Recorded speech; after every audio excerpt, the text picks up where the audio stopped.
Roottreemania continues. Let's do it.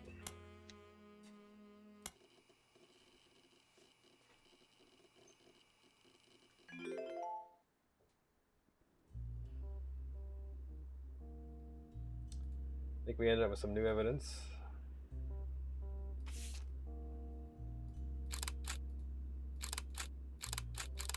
This photo was given to you by Sam Madsen. A woman named Regina Clementine came to her and claimed that her husband has confessed he thinks he's a Roottrees. The details of this case can be found in your evidence. Stuart is the older boy wearing a vest. The woman in the photo is Mary Beth Clementine, a singer who may have had an affair with Miracle Roottrees.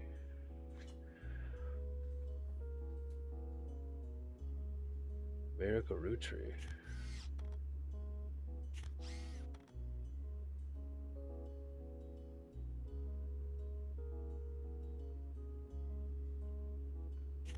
Who is that? Miracle Roottrees looks like that. Clementine.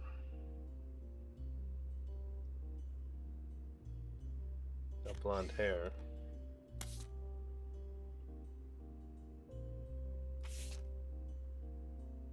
Oh, so many.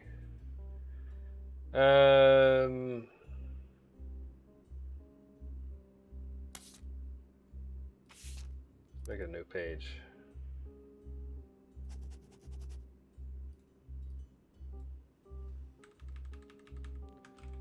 Gina Clementine. Stuart Clementine.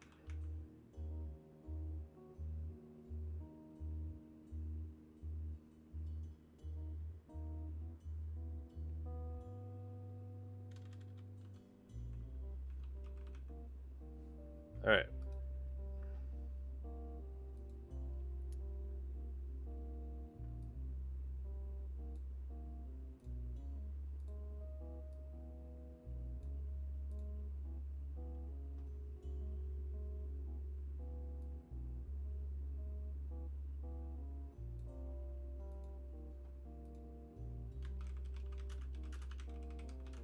Stuart, I think. Let's put that away. You were given some partial staff records to cross-reference by Sam Madsen. These records are based on old tax mailing information and only detail the employees that work directly for Roottrees or in their corporate office. The many laborers on their farms and in their factories are not listed. You're not sure how helpful it will be, except for cross-referencing guys, secretaries, and visits overseas. Spider searching. No.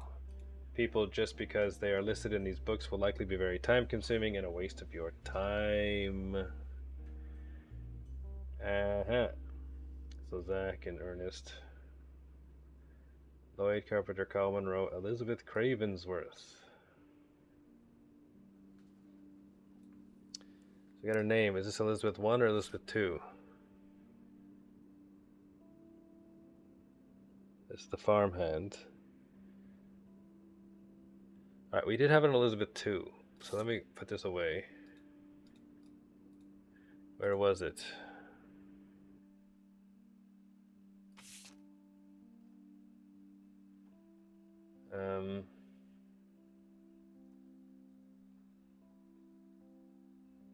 Her son Ernie once asked her, "Who's Beth?" because he overheard them yelling about someone with that name. As far as Sam knows, Elias once had a secretary named Elizabeth. A different Elizabeth than the supervisor from the farm. Okay. Elizabeth 2.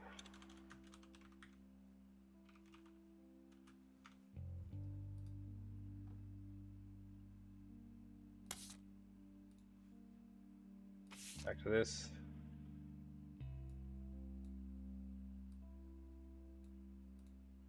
Go to highlight.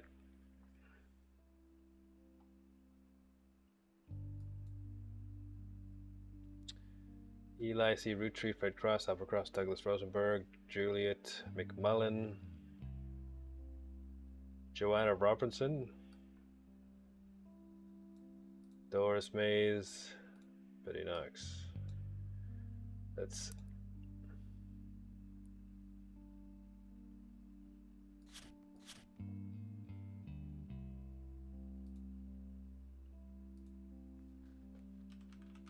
secretaries in the office. You know about Joanna.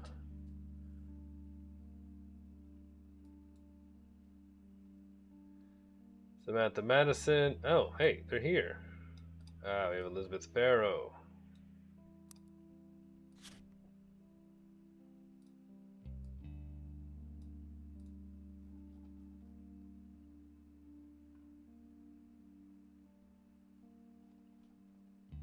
Thomas Green, Fred Gleason, Stuart Todd, John Miller. There's John Miller finally. Sam Harmon, Robert Logan, Michael Crane, Jack Keatings. Major expenses, none. You have 2 Elizabeths to search for. Oh, we got more pages. Oh, wait a minute. 1975. Oh, 1976. Oh, dates. In 1977, it was announced that Zach would be retiring and Guy would be taking over at the start of 1978. They held a retirement party in November before spending the final month working on the transition. During 1976 and 1977, the following changes took place. Guy Hudson has replaced Ernest Madsen Jr. as special management. Patrick Decker was hired. Eli C. Roottree is no longer employed by Roottrees. Ernest Madsen Jr. is now listed under project management. Christine Farrell was hired. The farmhand, okay.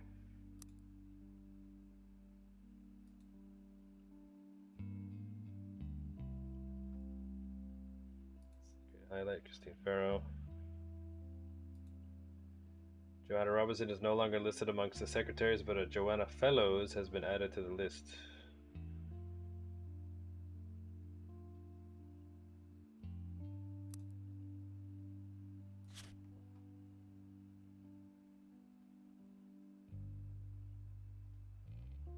Joanna Robinson. Maiden name.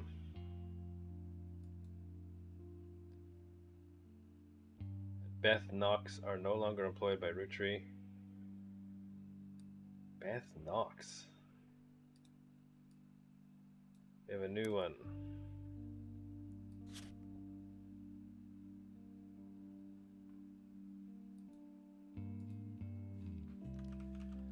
Beth Knox appears.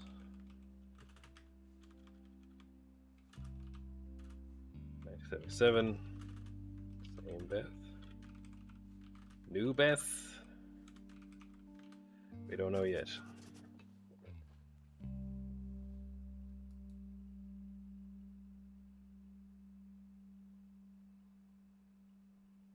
Christine Farrell is no longer listed amongst the secretaries, but a Christine Garland has been hired.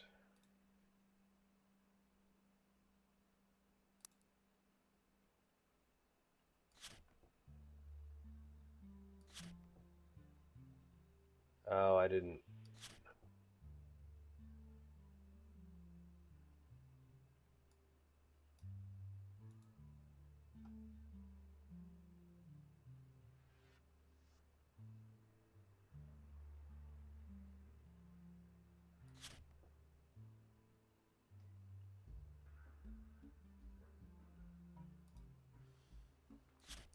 Alright.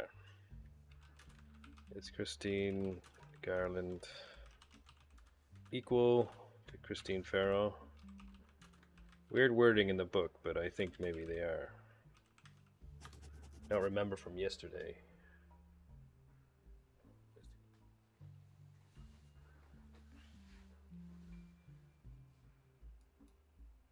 John Mills no longer employed by Roottrees. Gwyneth Madsen is hired. That's the daughter.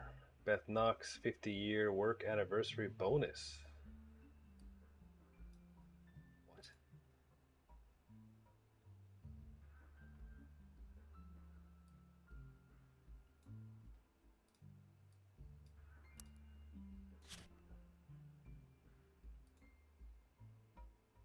Maybe they're not the same. Might have to move these to a new page.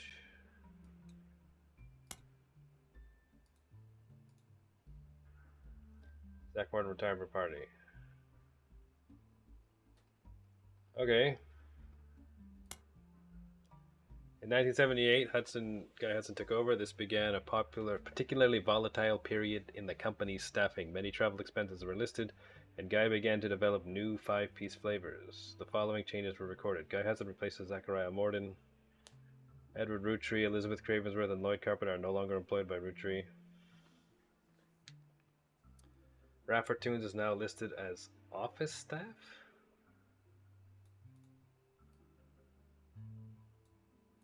Let's put this in the general. Let's do the whole thing.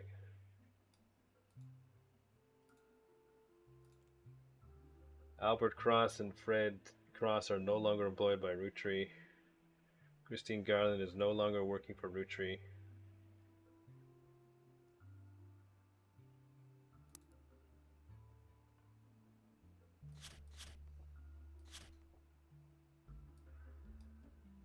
Gonna highlight.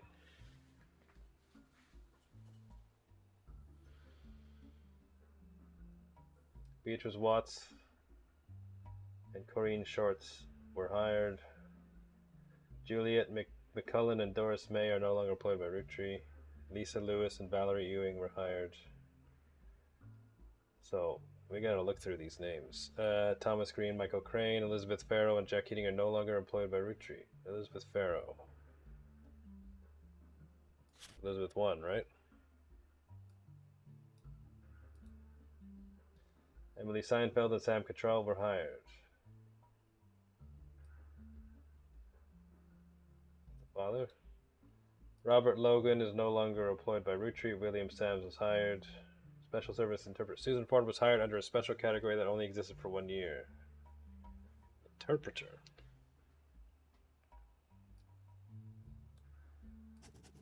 Is this suspicious?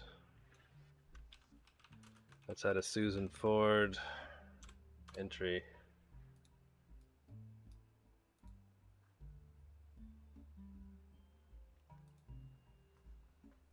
Alright. 5 pieces flavor development caviar. Edward Roottrees retirement party. Christmas tree bash. New Year's Eve's ball. Travel expenses Australia, China, France, and Brazil. Alright, 3 places. 5 pieces development butterscotch. 5 pieces flavor development caviar. Again. 4th of July spectacular. New Year's Eve ball. Okay.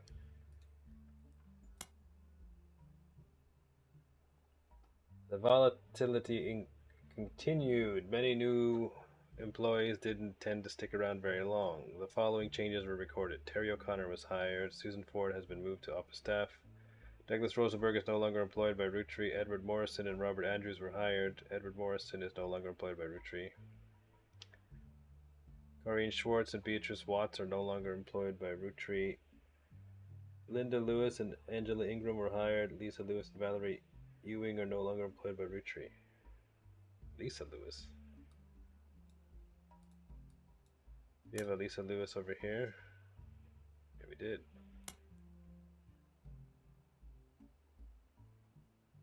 William Sams is no longer employed by Roottrees. Emily Seinfeld is no longer employed, but an Emily Barnes is now listed. Gwyneth Madsen is no longer employed, but a Gwyneth Cattrall is now listed. Alright, she got married. Susan Ford no longer works for this department. Strawberry Chigua. Small. Have to see the kanji. Butterscotch, caviar, New Year's Eve, 4th, tree bash. Strawberry Chigua again. Caviar. 4th of July. Grandorf Dove donation. This in the general.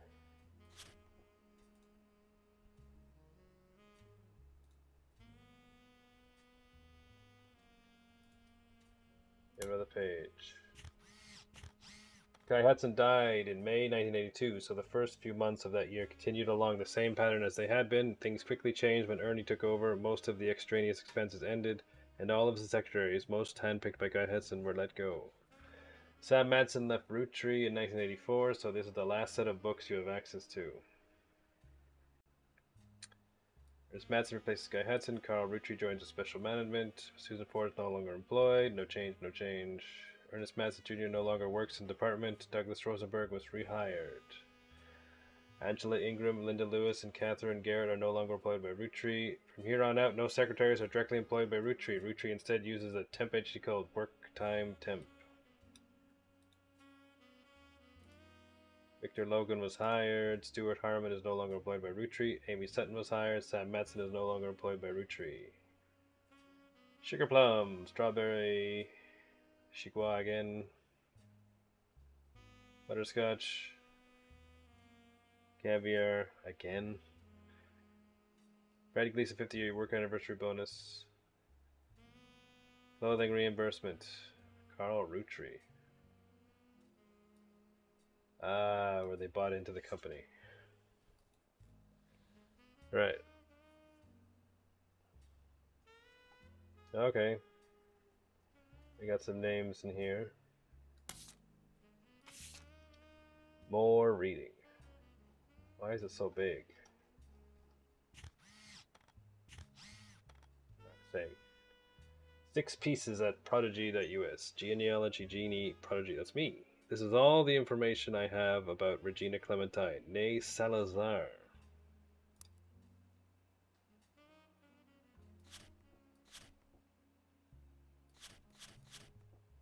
I don't have a thing for her. Wait, I can't make any new pages? Well, this is stupid. I'm gonna delete this page.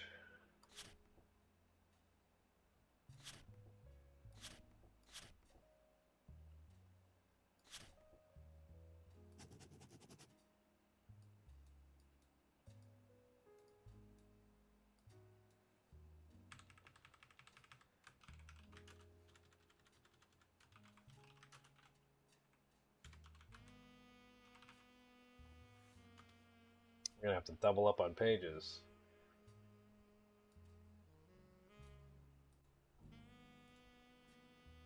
From New Orleans, Louisiana, and her husband, Stuart Clementine. Oh, wait a minute, I wrote that somewhere.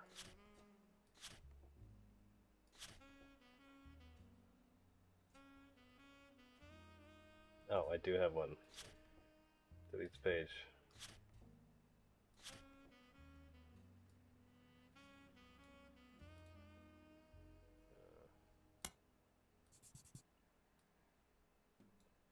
Okay.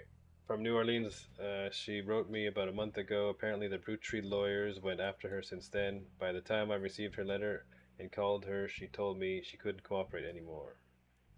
Her husband, who is a police officer and never knew his father, told her he thought he might be a Roottrees, but he's estranged from his family and didn't want to pursue it because he has no proof. She wrote me back. She wrote to me behind his back. Normally, I wouldn't be so sure, but she had some pretty credible facts. Some of it I've been able to confirm. Stuart's mother was named Mary Beth Clementine. She was pretty well known in the 30s to 50s, a singer who went on tour to a lot of churches. You can look her up online. All right.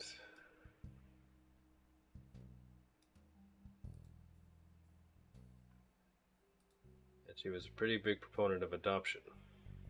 I know for a fact that she came to Butler County a few times. I remember her from when I was a kid, and Regina said that Stuart told her that they always seemed to spend a lot of time at the Miracle Church. She sent me a photo to prove that she's who she says she is. I've attached it in this email. Unwrapping America's Sweetest Family is out now. Please consider saving a tree and not printing this email. I printed it. Alright, so who are we going to go after first? We got some leads. Why don't we do the one fresh in my mind? Mary Beth Clementine in the newspaper and on the internet.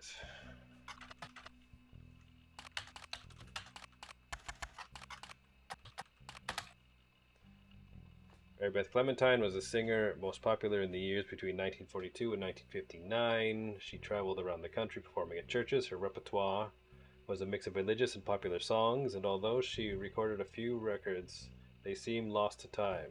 The only one you find mentioned was a cover of He's Got the Whole World in His Hands, released under the label New Edison.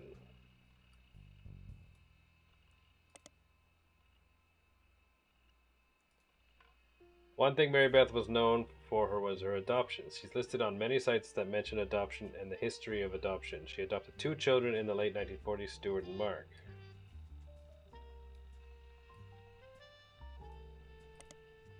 Alright. She also spoke as an advocate for the benefits of adoption in front of the United States Congress in 1949, who were convening to debate and discuss the then recent first adoption of an African American child to a white family in the United States.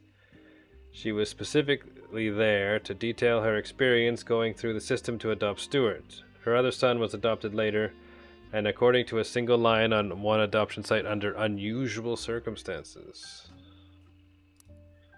Alright, Mark was adopted.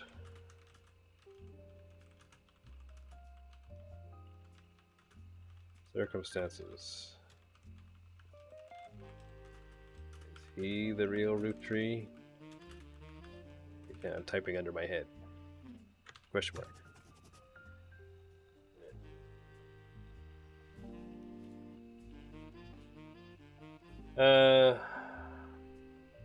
In 1959, it surfaced that Mary Beth had been twice divorced, but both times to her manager Sterling. This ended her career with the religious audience she had been catering to, and while she performed occasionally since then, she mostly faded into obscurity. Mary Beth passed away in 1994 at the age of 76 of a stroke.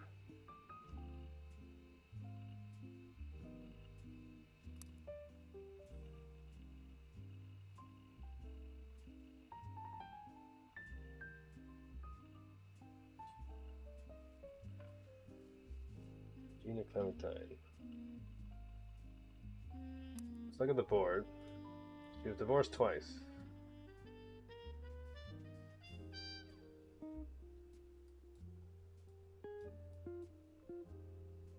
So this is the possible infidelity.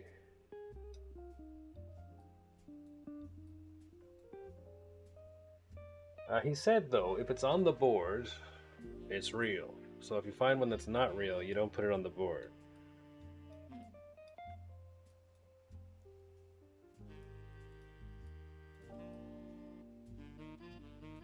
I'm going to put a placeholder here for miracle. He's a preacher, but you know, this might turn out to be fake.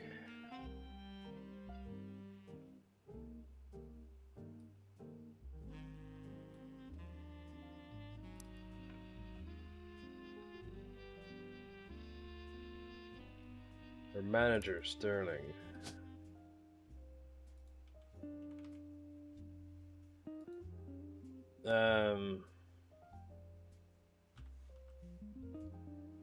Might not be a Clementine. Oh, there might be a picture of him.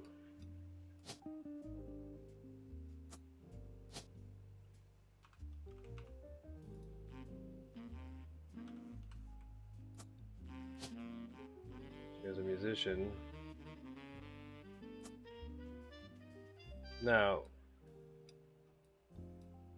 1, 2, 3. Oh, I only got 3. Okay. This might just pop off if it's right? Let's go into the periodicals. Got the time, Mary Beth. There's got to be at least one that's not real, right? Came to Butler County a few times and played religious hymns at the Miracle Congregation's church. She's mentioned 2 times, though the first visit was from 1949 was significantly more substantial. Oh, okay, there it is. The year matches. Miracle Congregation welcomes Mary Beth Clementine with open arms. The article mentions that the church's leader was moved when he heard Mary Beth's recording of one of his favorite hymns, His Eye is on the Sparrow.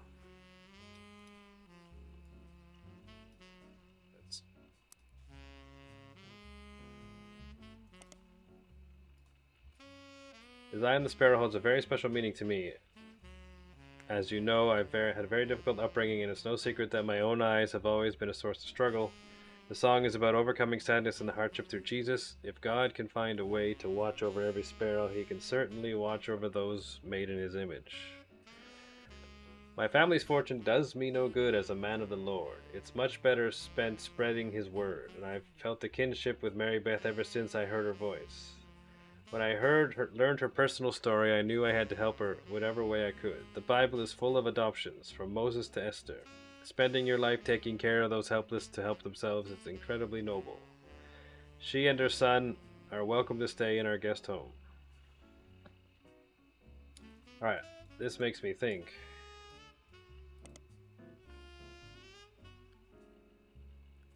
Mark is the real Rootree. The second visit was a few years later in 1953. The article mentions that her first visit was a massive success and the insistence of Miracle's congregation. She's returned for an encore performance. It also mentions that the unusual circumstances of her second son's adoption have prevented her from touring recently, but doesn't clarify. Alright, let's search for this song.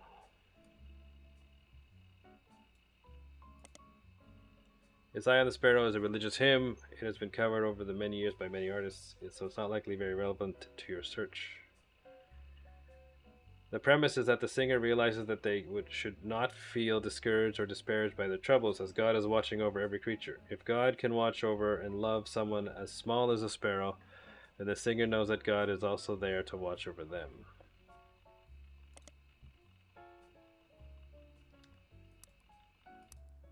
What other information can I find?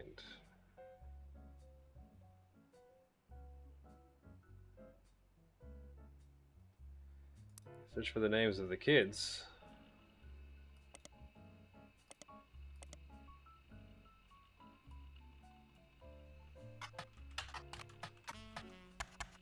Let's see. This is old. Let's go back one.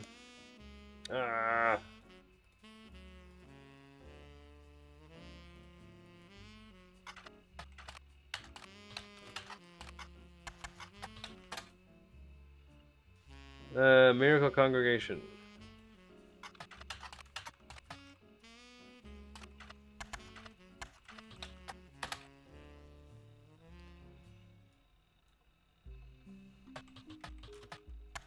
Stuart Clementine.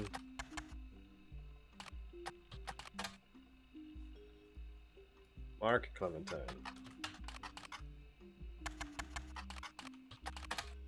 Let's search for this on the internet.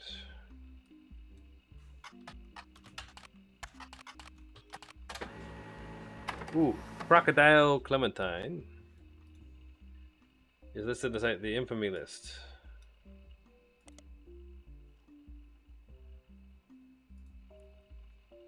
The massive list of criminals who are known for odd crimes. Although Mark's nickname would imply he hails from Florida, a lot of others on the list come from there.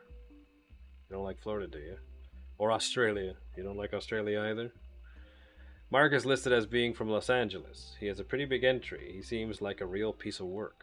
There's a very small note about him being the basket baby of 1950, but most everything else comes from his adulthood. He lost his job in 1975 as a pilot for a regional airline after he tried to board the wrong airline's plane. He was drunk. He was charged with trespassing and assault. Is criminal on the list? In 1982, he was arrested for transporting smuggled animals over the Canadian and Mexican borders for an illegal reptile supplier in Los Angeles. He was apparently quite successful for the first 4 years. Did you get reptiles from Canada? But was caught when he had to make an emergency landing in Portland after he was bitten on the foot by a crocodile, hence the nickname.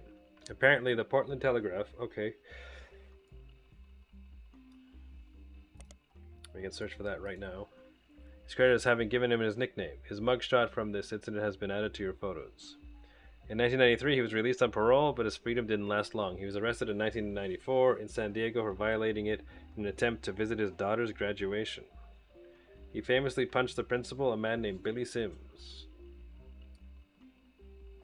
This incident really received national press. Okay, let's just do this. Portland Telegraph.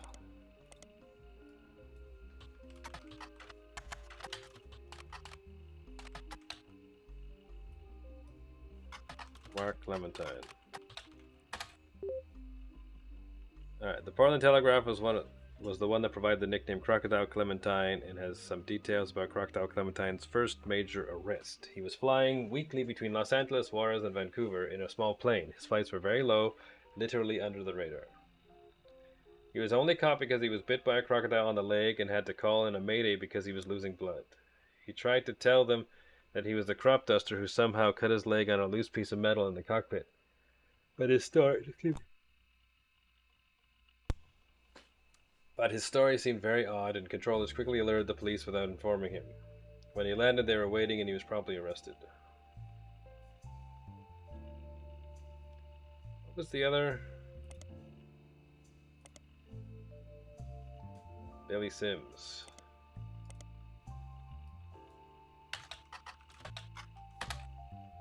This article slightly longer than most about the Billy Sims incident, mostly because the assaulter Crocodile Clementine had appeared in the paper before. Because of the somewhat comedic sensationalism of the events in question, and because their readers were already familiar with Mark Clementine, they filed it under a special banner called Crocwatch.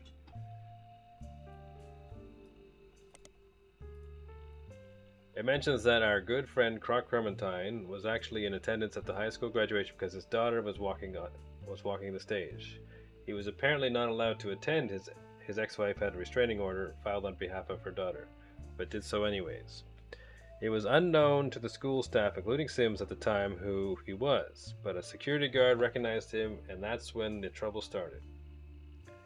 Clementine was approaching the side of the stage to try to avoid the guard when the exchange between him and Sims took place. The article finishes by facetiously asking, what will Croc get up to next? Stay tuned for more Crocwatch. Unfortunately for your investigation, as far as you can tell, there were no more instances of Crocwatch.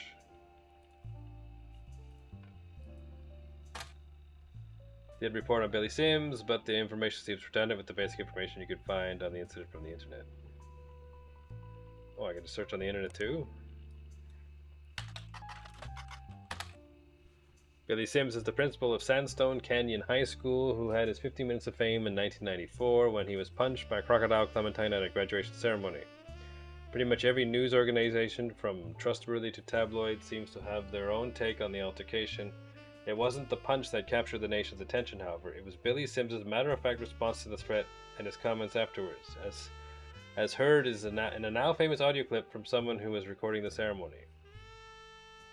Billy saw Mark hop onto the graduation stage and said, "Sir, you'll want to sit down or we'll have a problem." At that point, Crocodile reportedly sucker punched him in the face.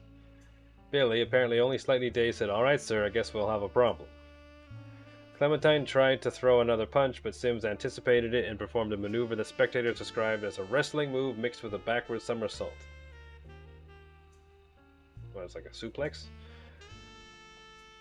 Which immediately brought both men to the floor, with Sims straddling Clementine, keeping him neutralized. As security arrived, the recording captured someone asking, "How did you do that?" And Sims' response was famously, "Trust me, I'm as surprised as anyone." Alright. Let's take a look.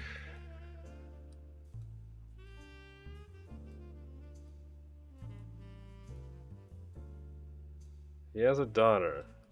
So if this is him,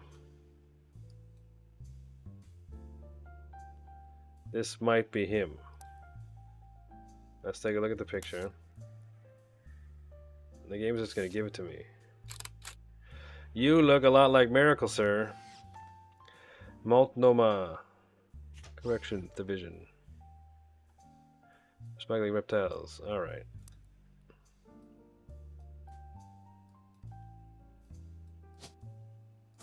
Oh.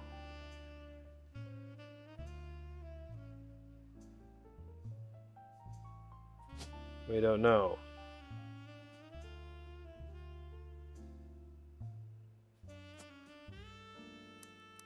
Look at this picture again.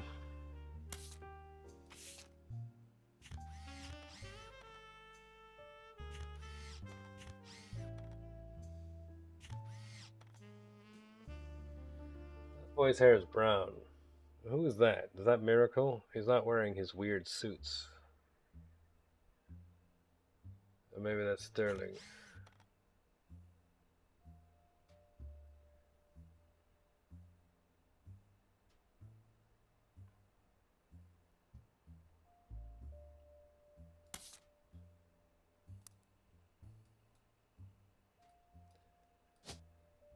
All right, this.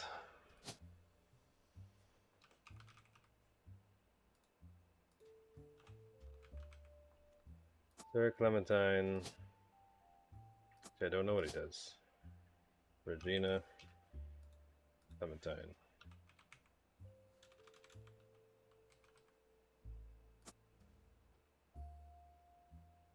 Can I search for Stuart Clementine?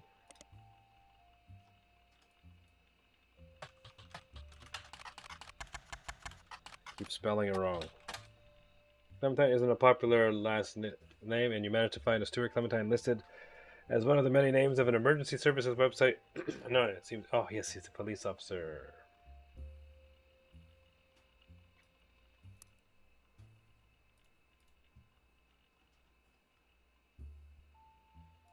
I remember them saying that. Now.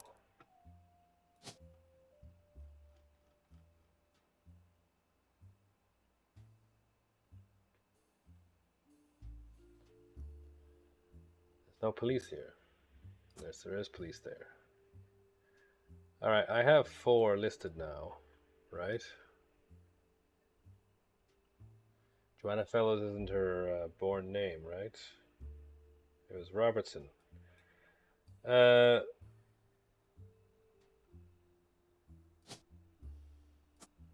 got a 5er going. Mark Clementine. Is criminal here? No, so pilot.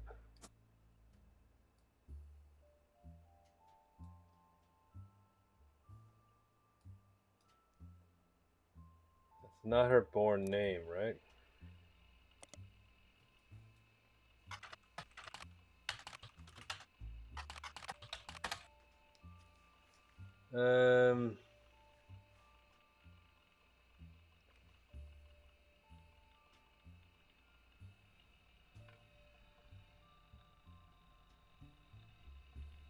Her manager Sterling.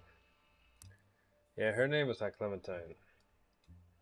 So her name was Robertson, I think it was.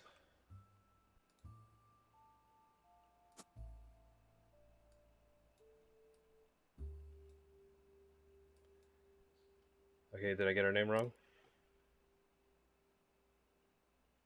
Oh, I know where it was. It was in here.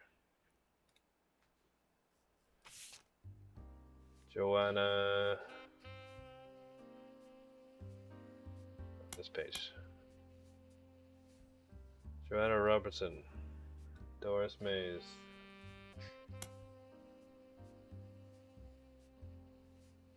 Joanna Fellows. Pretty sure that's correct because I got that done. So this is not a real infidelity then.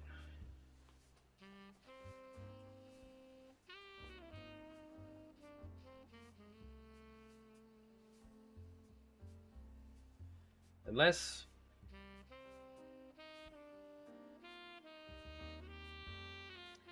she did already have a son, and then Mark was the new son. Unless they switched them.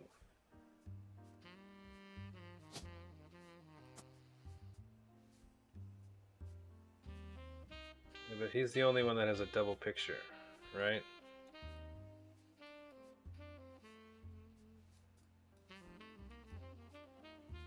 I don't know her last name.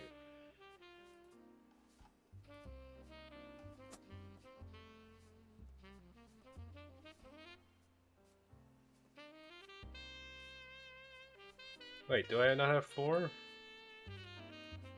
Oh, I don't have 4, that's why. Oopsie. I need Mary Beth's last name.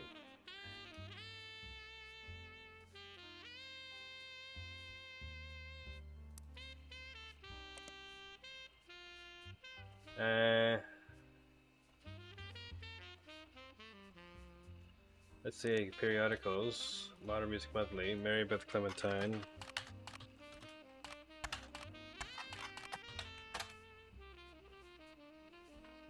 Was reviewed and advertised many times in Modern Music Monthly, but the most popular recording was Christopher Cover. He's got the whole world in his hands.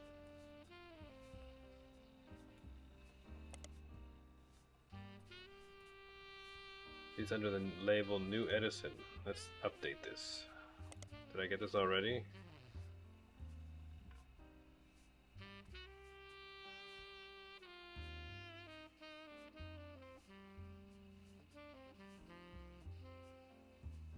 Oh, it's same information but different source. Modern Music Monthly had a very positive review of her cover, and the writer complimented her voice and the tone of her guitar. The review had nothing to say about Mary Beth herself, so it's not of much use to your investigation. There were also some other Mary Beth Clementine releases that appeared over the years. One of them was Old Rugged Cross, which is the only song that was advertised but not reviewed. Search.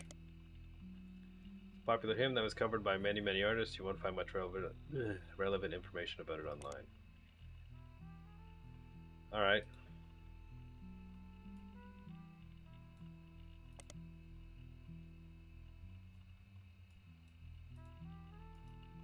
I take the period off. Alright, let's go back. The Old Rugged Cross. Released the Old Rugged Cross for New Edison, and it was advertised quite a few times. First reviews. However, I was Mary Beth Quaker. There we go.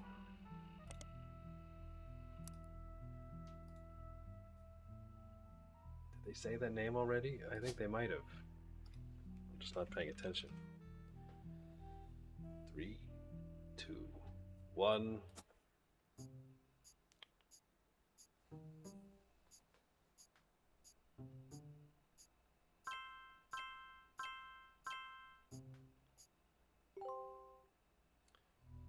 What?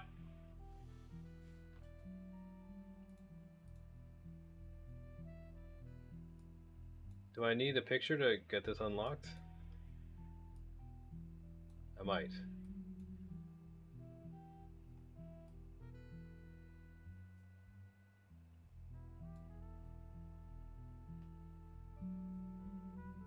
Did I misunderstand what they wrote?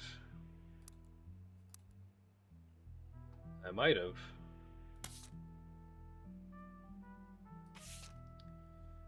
It's all about... I forgot the rule. Forgot the rule. Salazar. Forgot the rule. It's got a kid, Mary Kate.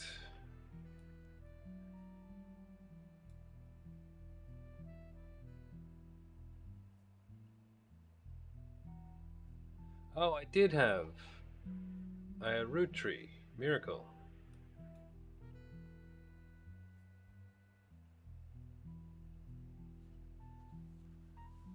Her latest job. Is her latest job not a secretary? I gotta go look through the list again.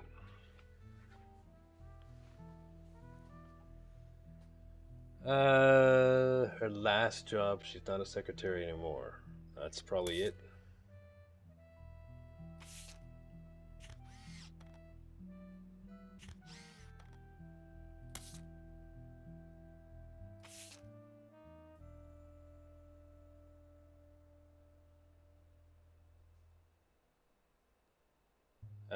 Okay, she's something else. She did something else.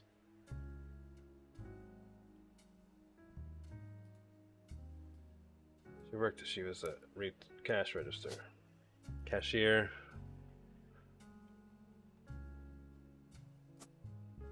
Okay, that was her last job. That's why I didn't get it. Alright. Episode 9. See you next time.